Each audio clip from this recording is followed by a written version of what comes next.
అమ్ముతాం లేకపోతే మోస్తాం అని చెప్పినట్టు పెద్ద మనుషులు మారిన రాజకీయ పరిస్థితులు, వాళ్ళ రాజకీయ అనిశ్చితి, ఆంధ్ర రాష్ట్ర ఎంపీల మీద ఆధారపడి ఉండడం అన్ని దృష్టిలో పెట్టుకుని మంత్రి గారు మన ఇంటికే వచ్చి మన ఇల్లు చూసి చాలా బాగుంది, దీన్ని అభివృద్ధి చేయాలి, ఇది దేశ సంపద చెప్పదని చెప్పడానికి సంతోషం.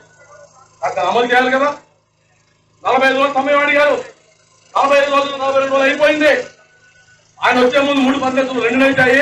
ఇప్పుడు ఆయన వచ్చే ముందు 1 పద్ధతులు అడుగుతుంది. దీనికి ఎవరు కారకులు? మనం త్యాగాలు చేయమంటూ ఉంటాడు. త్యాగాలు చేయడం మన దగ్గర పోటీ కూడా తప్ప.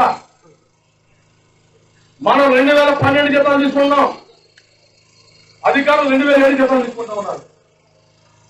త్యాగాలు చేయమంటే మనల్ని 1 గంట ఎక్కువ పని చేస్తాం కంపెనీ కోసం.